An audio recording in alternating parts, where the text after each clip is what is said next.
بسم اللہ الرحمن الرحیم۔ السلام علیکم۔ نیشنل اور انٹرنیشنل خبروں کے ساتھ وڈیرا۔ پاکستان میں فوجی عدالتوں سے 25 افراد کو سزاؤں پر امریکہ کا رد عمل سامنے آ گیا۔ پاکستان میں فوجی عدالت 25 ملزموں کو 2 سے 10 سال کی قید سزائیں سنائی گئیں۔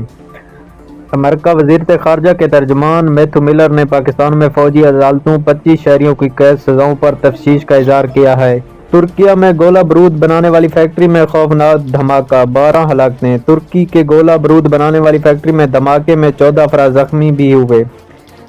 ترکیہ میں گولہ بارود بنانے والی ایک فیکٹری میں ہونے والے خوفناک دھماکہ سے پورے علاقے لرز اٹھا اور خوفناک آگ کے شعلے آسمان سے باتیں کرنے لگے۔ ترکی شمالی غزہ میں لڑائی کے دوران 3 اسرائیلی فوجی ہلاک۔ فوجیوں کی بیت حنون میں دھماکہ خیز ڈیوائس سے ہلاک کیا گیا۔ اسرائیلی فوج۔ اسرائیل نے اسماعیل ہانیہ کو ایران میں قتل کرنے کا باضابطہ اعتراف کر لیا۔ حوثیوں کا بھی ایسا ہی انجام ہوگا جیسے اسماعیل ہانیہ نصر اللہ کا ہوا، اسرائیلی وزیر دفاع کی دھمکی۔ حماس کے ساتھ مذاکرات میں پیش رفت ہوئی ہے، اسرائیلی وزیر اعظم۔ حماس نے 3 اسرائیلی فوجیوں کو خنجر سے ہلاک کر دیا۔ حماس فلسطین۔ صہیونی فورسز کے ظلم جاری، مزید 40 فلسطینی شہید۔ روس مال برادر بحری جہاز دھماکے کے بعد ڈوب گیا۔ رشیا۔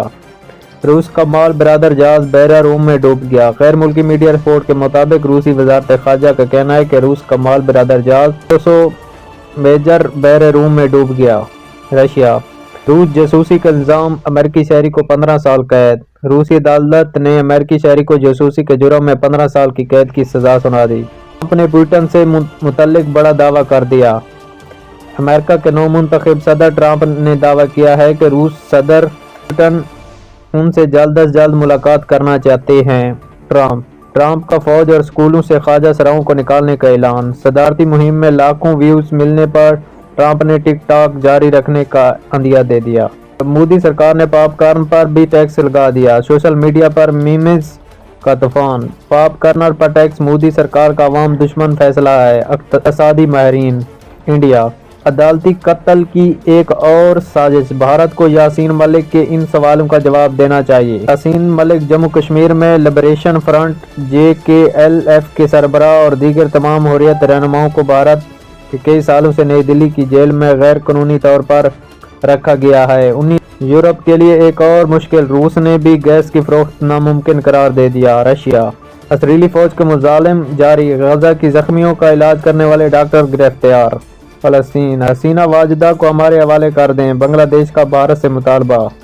سوات اور گردنواں میں دوسرے روز بھی زلزلے کے جھٹکے۔ افغانستان کے ساتھ مذاکرات بحال، پاکستانی نمائندہ خصوصی کے سراج الدین حقانی سے ملاقات۔ چین کا معاشی بہتری کے لیے اخراجات بڑھا کر مالی خسارے میں اضافہ کرنے کا اعلان۔ چین۔ GHQ حملے کیس میں عمران خان، عمر ایوب اور فواد چودھری کی درخواستیں مسترد۔ نیشنل انٹرنیشنل خبریں جو ہم نے اب تک پہنچائی، ہمارے چینل کو لائک سبسکرائب کر دیں تاکہ ہم ایک دوسرے کے ساتھ جڑے رہیں۔